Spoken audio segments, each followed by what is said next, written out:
today I will be showing you how I made track, because we have over 200 feet of track on Viper here. So when you have over 200 feet, it helps to have the system down.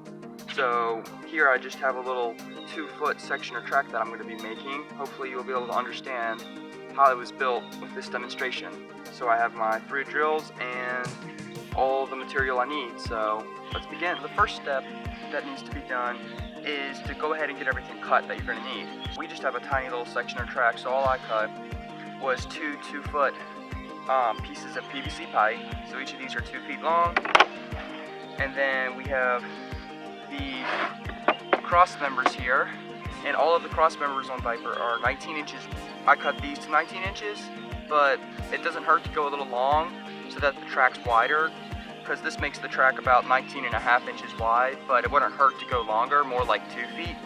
I did 19-inch cross members, 2 pieces of pipe, and then this is the equidistancer is what I call it, but basically this is what makes sure the pipe is the same distance apart from each other the whole way throughout the layout. So it's very nice because you really don't have to measure it, you can just use this. I'll show you how to do that here. So now that everything is cut, it's time to mark the middle of each of these cross members. Now that we know these are 19 inches long, half of that is simply 9.5 inches. So that's all we're going to do first is mark. So I would mark on this edge right here 9.5 inches. And on this one, that's the center.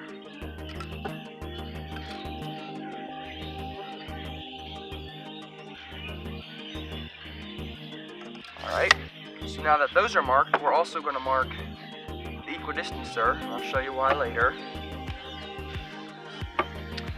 So this equidistancer is cut to 15.5 inches. So that's the length of this. So when you have 19-inch cross members, your equidistancer is 15.5 inches. So the middle of this is 7 3/4 inches. So you mark the middle of this.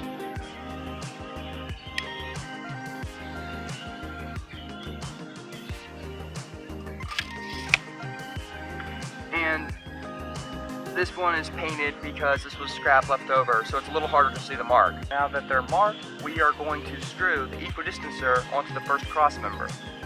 So I'll just use this cross member here, and we are going to align the marks. So, as long as you align these marks, it gets it so that this equidistancer is screwed on the center of the cross member. So, I'm just going to pre-drill real quick.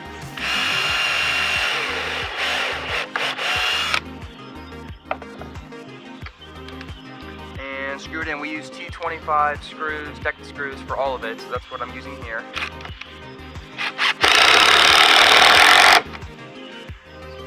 Now, we are going to mark on the PVC pipe where it needs to be so that we know how far we want this to stick out.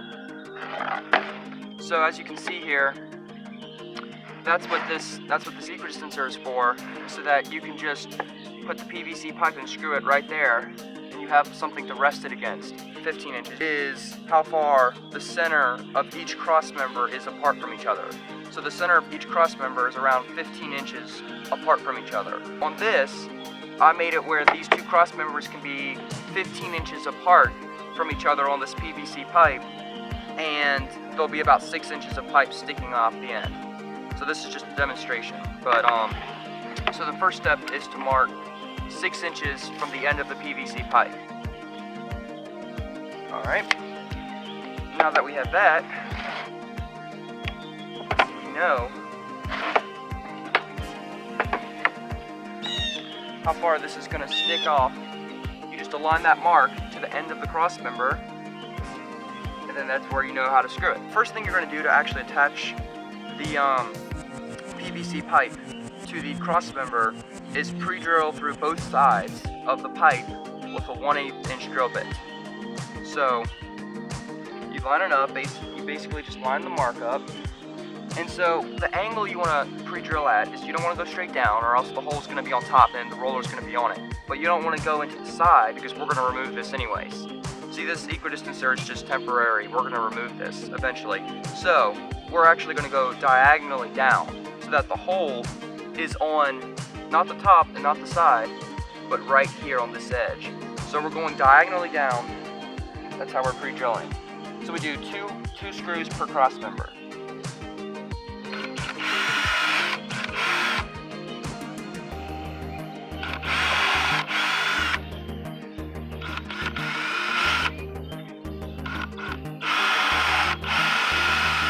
So for my 1/8 drill bit to even make it through both sides, I had to extend it as far as it'll possibly extend, because 1.5 inch pipe has an outer diameter of around 1 7/8 inches. So I had to extend this bit as far as it'll go, but it doesn't break because it's not going to break. This is PVC pipe, so it works out nice. So now that we've pre-drilled that, we actually use a 1/2 inch drill bit just for the outside hole. That way we can get the screw on the inside of the pipe, and we don't have to use such a long screw. So I use 1/2 inch. You could probably use a slightly smaller size if you can get your driver in there. Mine, I have a big bit extension, so I use a 1/2 inch, but as long as it's 1/2 inch or under, whatever it takes to get the bit through the first side of the pipe. So, and this doesn't have to be aligned because I'm just going through the top side right now.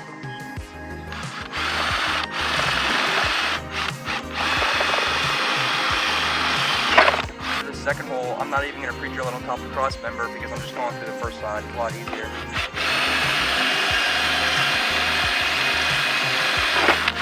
Would recommend doing this like on a floor. I'm doing it on a table so it's easier to see, but doing it like on the garage floor is a lot easier. But either way, we now are ready to screw the pipe into the first cross member. Still use T25 screws, decked screws, so they're 1 5/8 inches long. All you have to do, and they're magnetic, so that makes it nice.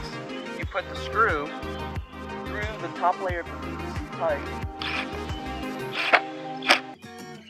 and you're ready to go. And make sure that you're screwing diagonally down. And we do another.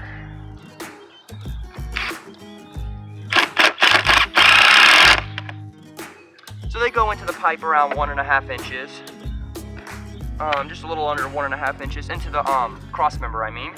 So now that we have that one, still can't remove this yet, the equidistancer, because we have the other side to do. For the other side, we already have our mark, once the mark goes on the outside, and we're ready to do the same process over for this side.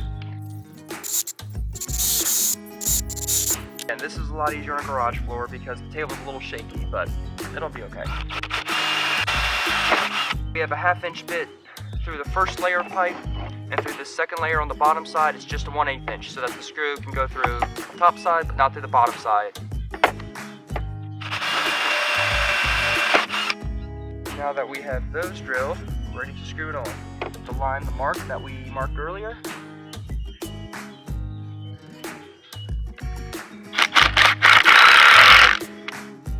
Right.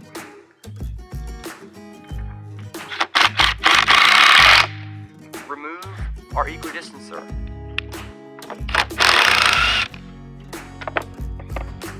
So, now that we've removed this, we already have one cross member attached here. So here's the nice thing about this, is unlike most backyard coasters you see, we don't screw this pipe onto the end of this, because if we screw the pipe into the end of this, it's not near as strong because you're relying on those screws so the pipe doesn't just break off from the cross member. This way, when it's resting on top, those screws just hold it in place. It's already resting on top of the cross member to be safer. So now you can't, with this equidistancer, the pipe still sticks out from this cross member, so the side wheels don't hit this cross member because it sticks out perfectly so that the side wheel doesn't make any contact with this cross member, but it's still easily resting on top of this cross member. You can see the screw heads down in there. So they basically are screwing the inside of the PVC pipe, the cross member, since most sections of track are 10 feet long or 20 feet long, depending on where you get the pipe, as we just measure 15 inches from the center of this cross member here. And so that's how we know how far apart they are, is 15 inches. So the first thing is to mark where the center of the pipe is, which is 1 3/4 inches, because because the center of the cross member is 1 3/4 inches, obviously, since it's 3.5 inches wide. So, alright, so now we have the center of that cross member, and we measure 15 inches down, so we know where the center of this next cross member will be. Go ahead and screw the equidistancer into our second cross member here. So all you have to do is just line up the marks so it's centered. Screw it in. Alright. Then it's a lot easier once you have one cross member in, because then you just slide it in place. Everything's already attached. You'll just measure 1 3/4 inches on the cross member and align that to the mark on the pipe. Go ahead and pre-drill diagonally into this cross member, just pressing the pipe against the equidistancer.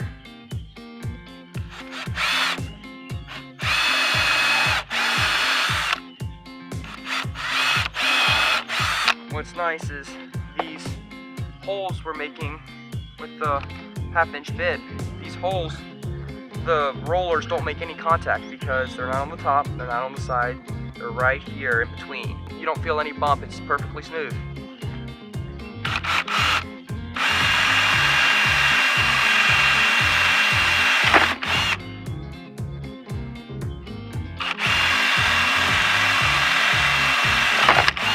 How do you know how this side is right? Don't you have to adjust this? The thing is you actually don't even have to mark it for this side, because when you mark this side, this equidistancer actually makes it square, because you see it's a straight edge here. It's a perfectly straight edge, so that makes it square. So there's no reason to mark that side at all, which makes it very nice.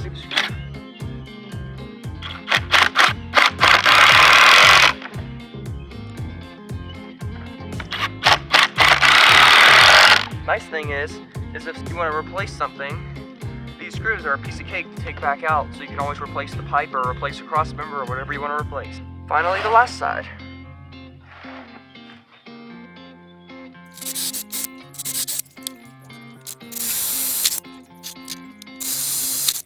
Each cross member requires 4 screws, so since there's 2 cross members here, it requires 8 screws. So it does require a fair amount.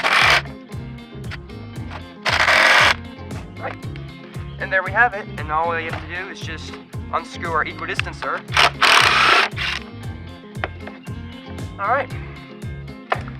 And now, the pipe is perfectly centered on the cross members, so it's not a little bit to the left, a little bit to the right. It's perfectly centered, so that the side wheels will not make contact with the side of these cross members.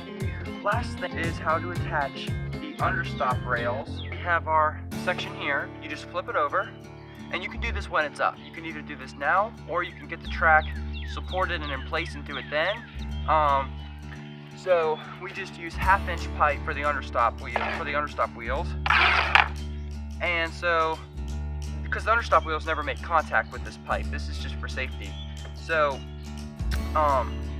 we just have our 2-foot pieces here, and I'm not even going to worry about perfectly aligning these with the other, because you might want them to stagger. A lot of places over this layout has it where this 1/2 inch pipe overlaps, so that can be a really good thing, so that it helps couple the sections of track together. So I'm just gonna make it where it doesn't overlap. All we do is we start out with the same thing where you pre-drill with a 1/8 inch bit. There's no exact area to put it on the bottom. All you need to make sure is it is not sticking off the edge. You want it to come in maybe 1/2 inch, but you just don't want it to go to the left of this side of the pipe. So basically, you just put it right there. Just go ahead and pre-drill. And then, instead of going through this first side, I'm just going to countersink in case the understock wheel would for some reason rub against this. We don't want it to be a bump. So then, I'll just use a 2.5 inch screw for this, because this is about a little under an inch in outer diameter. So that means it goes all the way through the cross member. You could do a 2 inch, but I just do 2.5. You can never overkill on a backyard coaster, so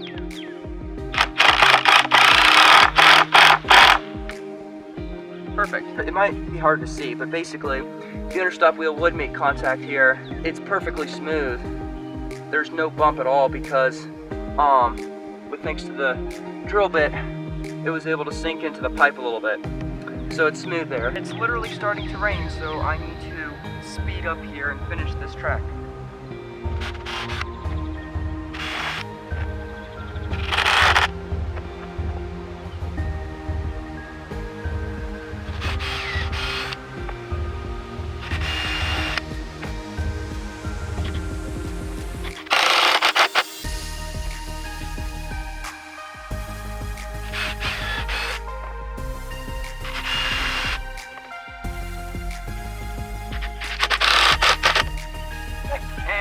There you have it. I'm now officially completed, as the rain starts, this section of track. So we've got running wheels make contact, side wheels making contact, understop wheels do not make contact. That's just for safety. But this is what it looks like. This is a little 2-foot section of track here. I thought it would also be good to show here where the running wheels make contact. See how small that line is? They only make contact right there. So you can see the holes are easily out of the way. So it's super smooth. And then the side wheels, you can see, are right here. And then the understop wheels do not make contact here unless the cart for some reason would want to fling up, which makes no sense with our layout. With our layout, there's no, loops or anything, so there's no reason it would, but just for safety, understop wheels would be down here. I hope you have enjoyed this video, and I'll be making a few more videos showing other processes that I use to build Viper, so stay tuned for that. Might be making about one each week. Now you know how to build a section of track for a backyard roller coaster.